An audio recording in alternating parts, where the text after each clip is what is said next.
donc on va parler de spécificité des travaux de désamiantage en sous-section 3, et puis tu feras un petit focus effectivement sur la partie CCTP. En partie, oui. Voilà. Voilà, je te laisse avancer. S'il y a un quiz, aussi je suis à côté de toi, mais je crois qu'il n'y en a pas. Non, Hein. cette fois-ci, pas de quiz. Donc, alors très brièvement, hein, je suis chargée de mission pour le CEDRE, donc le syndicat des entreprises de déconstruction, dépollution et recyclage des déchets du BTP. Donc, c'est un syndicat au cœur d'un réseau de professionnels qui gravitent autour des métiers qu'on représente et de partenaires comme voilà, des bureaux d'études, des maîtrises d'œuvre, des laboratoires, afin que nous fassions la promotion en fait, de la communication entre tous les interlocuteurs de manière à faciliter en fait, voilà, les interactions entre les professionnels. Donc, sans transition et très brièvement, donc on le disait tout à l'heure en introduction lors de la table ronde, donc la maîtrise d'ouvrage et les donneurs d'ordre ont très sommairement l'obligation de faire l'analyse des risques et de fournir tous les documents nécessaires aux entreprises pour qu'elles puissent faire leur analyse de risque à leur tour. On les conseille vivement de se faire accompagner donc par une maîtrise d'œuvre spécialisée.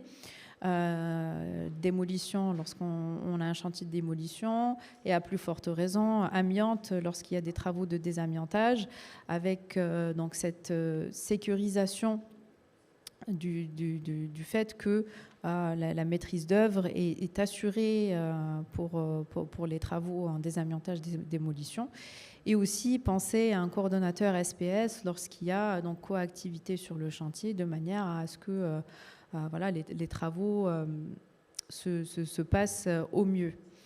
La maîtrise d'ouvrage, donc accompagnée de son maîtrise d'œuvre, définissent le type de travaux selon comment dire, le chantier à envisager. Donc on classe les travaux lorsqu'on parle d'amiante, soit en sous-section 3 lorsqu'on parle de retrait d'amiante, ou de sous-section 4 lorsqu'on parle d'intervention ponctuelle, de maintenance ou autre. Donc, pour faire cela, il faut s'assurer qu'on a les bons repérages et donc faire appel à un bon diagnostiqueur amiante avec mention et certifié. Ensuite, on sélectionne une entreprise sous section 3 certifiée, donc qui a la certification amiante pour qu'elle puisse faire les travaux de désamiantage en toute légalité. Et donc, quand on prévoit une opération de désamiantage, la maîtrise d'ouvrage doit aussi prévoir un opérateur pour le contrôle visuel qui vient ensuite à la fin des travaux pour s'assurer que l'opération de désamiantage a été faite conformément à ce qui a été attendu. Et donc tout cela afin de respecter et de garantir la santé et la sécurité de tout intervenant et l'environnement du chantier. Donc on le dit, on le redira et peut-être pas suffisamment. Attention, un repérage amiante avant travaux, ou plutôt l'inverse, un dossier technique amiante ne se substituera jamais à un repérage amiante avant travaux, qui lui se veut exhaustif. Et pourquoi ? Parce qu'un repérage amiante avant travaux fait de repérage destructif. Et donc, en fait, on va chercher plus spécifiquement la présence d'amiante. Et donc là, on est plus au fait, lorsqu'on a un repérage amiante bien effectué et jusqu'au bout de l'opération, on a une cartographie assez précise de la présence ou non de l'amiante dans le bâtiment.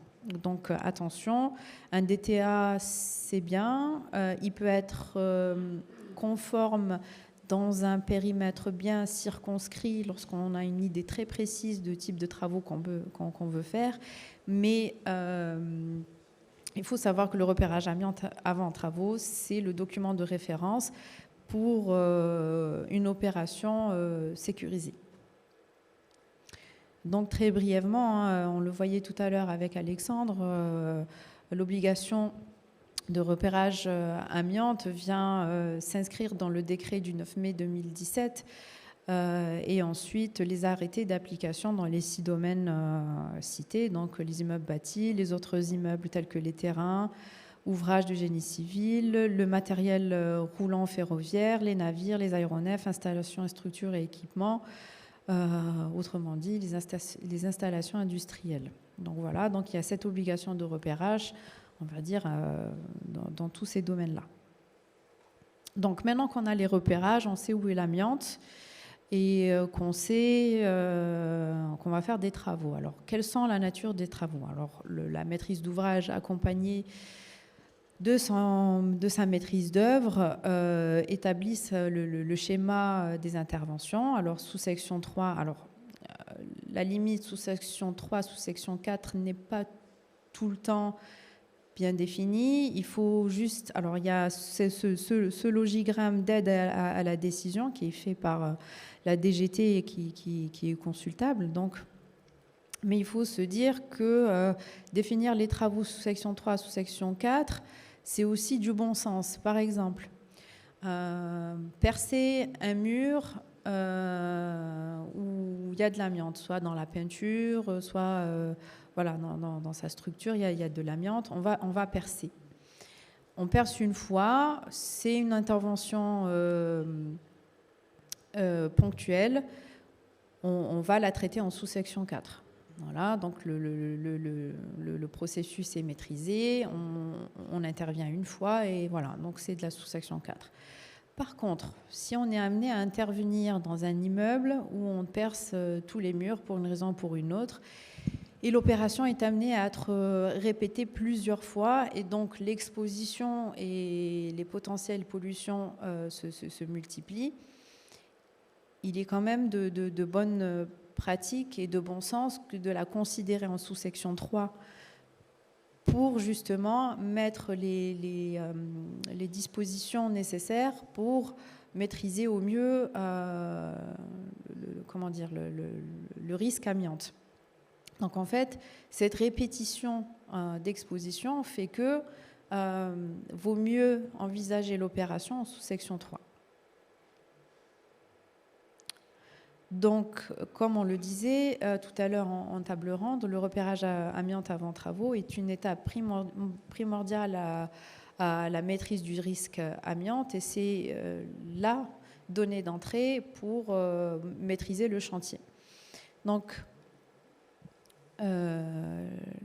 c'est pour la prévention des expositions accidentelles, mais c'est aussi un facteur pour l'anticipation de la gestion des déchets amiantes par la suite. Et c'est donc aussi pour garantir la protection de la santé et de la sécurité des personnes intervenantes et de l'environnement du chantier. Donc, voilà. La maîtrise d'œuvre a reçu son premier rapport d'amiante avant travaux. Ils ont mis au clair le périmètre, la nature des travaux avec la maîtrise d'ouvrage. Donc, commence à rédiger le dossier de consultation des entreprises avec la précision de ce qui est attendu dans le CCTP, donc les clauses techniques dans le dossier. Ils estiment les coûts et la nature des travaux et définissent le prix du marché en décomposant selon les types d'intervention, le type de matériaux, etc.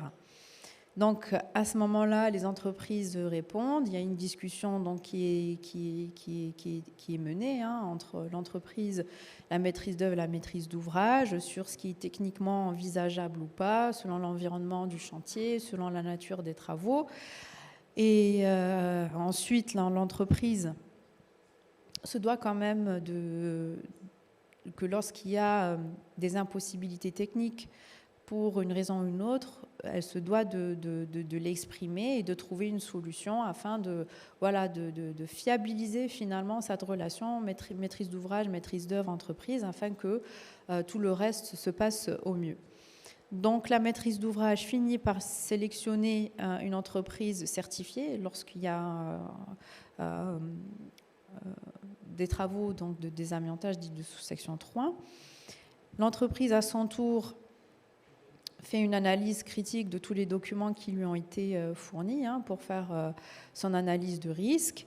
Et donc, classe ces processus d'intervention selon les niveaux d'empoussièrement. On le citait tout à l'heure, et donc on le verra après. Et selon donc, son intervention, elle rédige et transmet le plan de retrait à l'inspection du travail et les organismes de contrôle un mois avant le début de l'opération.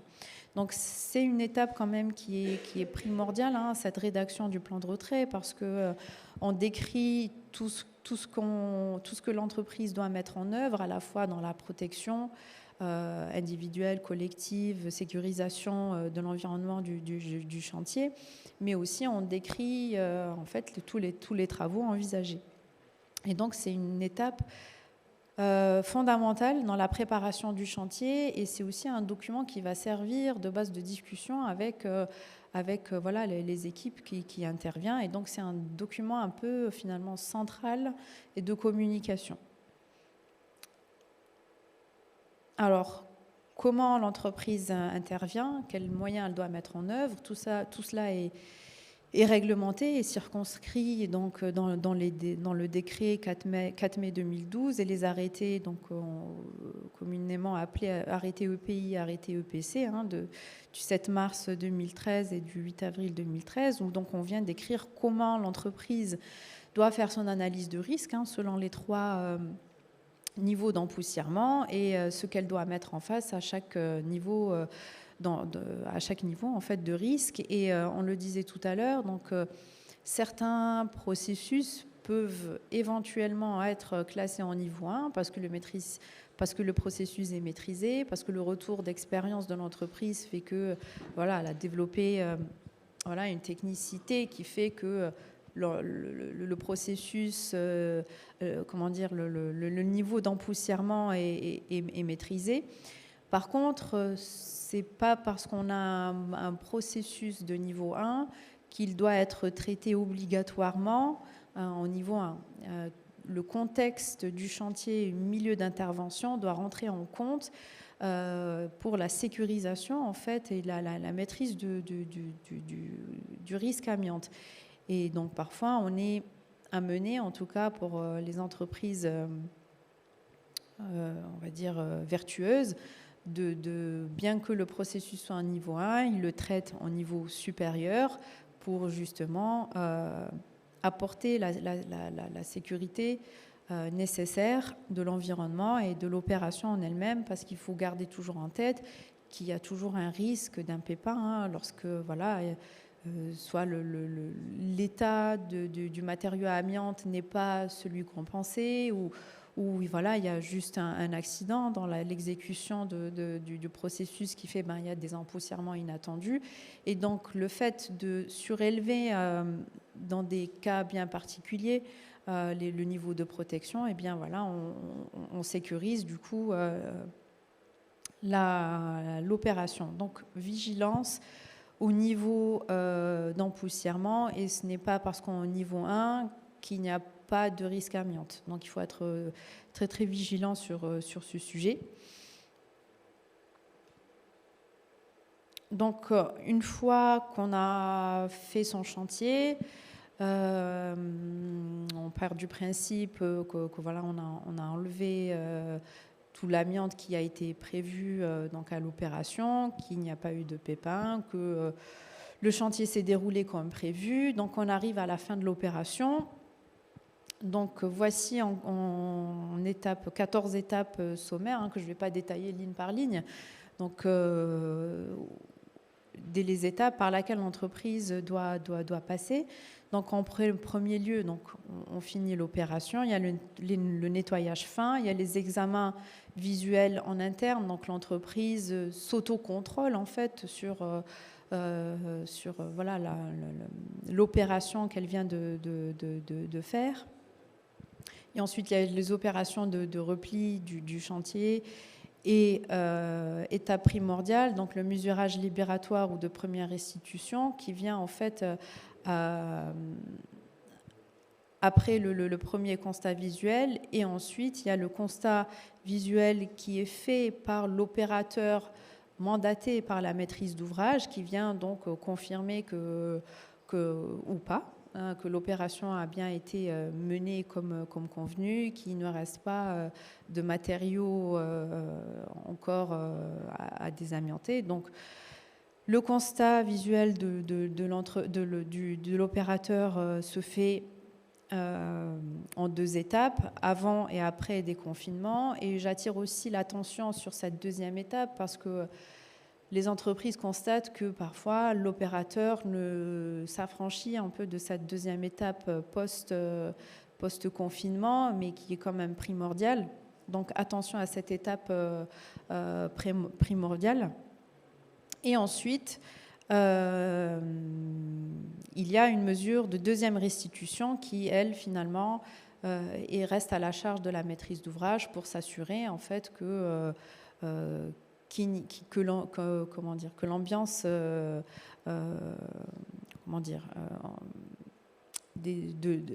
l'air est saine et qu'il ne reste pas d'amiante dans l'air.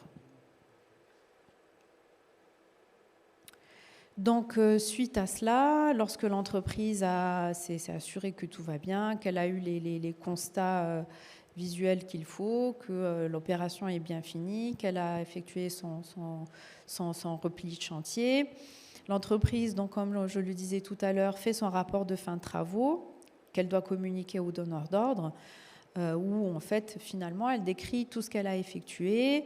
Donc elle rappelle le périmètre des travaux, la nature des travaux, tous les matériaux qu'elle a dû retirer, les zones d'intervention, aussi la description des zones qui ont été susceptibles d'être polluées et qui ont été ensuite gérées, bien évidemment.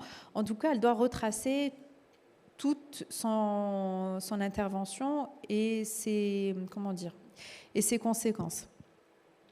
Et donc, elle attend jusqu'à avoir donc, le BSDA, le bordereau de suivi de déchets amiantes, pour clôturer ce fin de travaux, pour dire, voilà, je fais mon rapport jusqu'à la traçabilité des déchets amiantes donc, générés par l'opération, pour clôturer l'opération, et donc le circonscrire dans le rapport de fin de travaux qui, lui,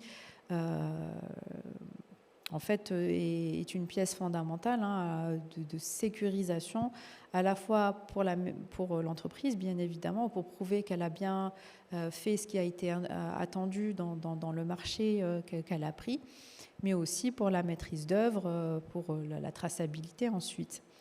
Donc, ce rapport de fin de travaux vient alimenter ce qu'on appelait tout à l'heure le DO1, le dossier d'ouvrage exécuté, et qui servira par la suite pour la mise à jour des DTA. Donc, sans davantage m'épancher, pour un petit rappel, les règles techniques de sous-section 3, il y a la règle 13 qui explicite bien toutes ces différentes étapes. Donc, le document est téléchargeable sur le site dédié aux règles techniques, donc dans l'adresse est ici dessus. Donc la règle technique 13 qui est dédiée aux dispositions de fin de chantier, donc qui vient décrire toutes les étapes que je viens de citer, à la fois donc, pour les entreprises, mais c'est aussi un éclairage pour la maîtrise d'ouvrage lorsque elle souhaite mieux s'informer sur les dispositions de fin de chantier. Donc, pour clôturer, les entreprises doivent évaluer les risques, les maîtriser, mettre tout en œuvre pour sécuriser son intervention, garantir la santé et la sécurité des intervenants et de l'environnement de son intervention. Et voilà, donc développer un dialogue sain vis-à-vis de la maîtrise d'œuvre, la maîtrise d'ouvrage, et aussi avec l'opérateur de repérage qui est amené à venir finalement sur l'opération pour en fait faire les repérages complémentaires nécessaires jusqu'à la fin de l'opération. mais aussi développer un dialogue avec le laboratoire qui a amené à établir la stratégie d'échantillonnage pour finalement sécuriser au mieux voilà, la maîtrise du risque amiante et de sa surveillance.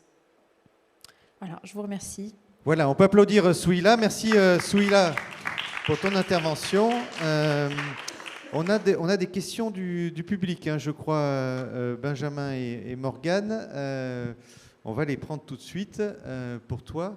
Tout à l'heure, le temps que la question arrive, on parlait de DOE. Effectivement, c'est un document qui est opposable maintenant et on peut, c'est ce que disait Alexandre Neuras pour Protis, on peut s'extraire du repérage avant travaux dans certains cas. Alors, le DOE, pour revenir au DOE, donc le DOE est obligatoire lorsque c'est un marché public et contractuel pour les marchés privés. Donc effectivement, c'est une étape qui est quand même cruciale. Et donc pour revenir au repérage amiante, alors dans le décret, il est prévu une disposition d'exemption de repérage amiante avant travaux lorsqu'il y a extrême urgence, par exemple lorsqu'il y a un sinistre, lorsqu'il y a une intervention d'urgence et donc la maîtrise d'ouvrage est amenée à faire son évaluation du risque pour intervenir. Voilà, il y a des exemptions en fait à cela qui fait qu'on peut partir d'un DTA. Mais soyons pragmatiques, lorsqu'il y a une opération d'envergure, on ne peut pas s'affranchir d'un repérage amiante avant travaux. Ouais. Alors, les questions. Morgane. Alors, on a une question de Bruno. Comment fait-on lorsque la MOA préfère choisir une entreprise SS4 au lieu d'une SS3 sur une même opération ? Est-ce que tu as compris la question ? J'ai compris la question. Alors, comment on peut faire ? Écoutez... à part le rappel de la réglementation, et tout dépend encore, tout dépend du type d'intervention et des travaux qui sont envisagés, mais il y a un rappel de la réglementation qui est là, et la maîtrise d'ouvrage a la responsabilité de la qualification de ces travaux et l'obligation de sélectionner une entreprise certifiée pour les travaux d'amiante, de retrait d'amiante, pardon. Et il faut aussi garder en tête que lorsqu'il y a des travaux envisagés, il y a des contrôles qui sont là. Et les inspections travail ou des organismes de contrôle peuvent être amenés à reclasser les travaux avec toutes les conséquences qui viennent et la responsabilité qu'il y a derrière. Donc voilà, donc il faut être très très vigilant. Et d'où aussi l'importance de se faire accompagner par un sachant, par une maîtrise d'œuvre qualifiée spécialisée, justement pour éviter tout ce type d'écueil. Voilà. Morgane, une autre question ? Une question d'Éric. Quand les constats visuels externes ne sont pas réalisés, ne doit-on pas considérer que l'amiante n'a pas été retirée ? Alors, si je comprends bien, s'il n'y a pas de constat visuel, on part du principe que l'amiante n'a pas été retirée ? Non. On ne peut pas faire cette extrapolation. Un contrôle visuel, il y a déjà un autocontrôle de l'entreprise qui doit être fait, mais il faut dire aussi que là, on doit faire un rappel de la réglementation. Un constat visuel doit être effectué pour faire les mesures libératoires. Donc là, on ne peut pas s'affranchir de la réglementation. Et donc, on ne peut pas s'amuser à faire des extrapolations de ce type. Voilà, d'où l'importance effectivement d'avoir un maître d'œuvre qui va accompagner toujours la maîtrise d'ouvrage pour ne pas faire d'erreur. Merci à toi, Souila, pour cette intervention.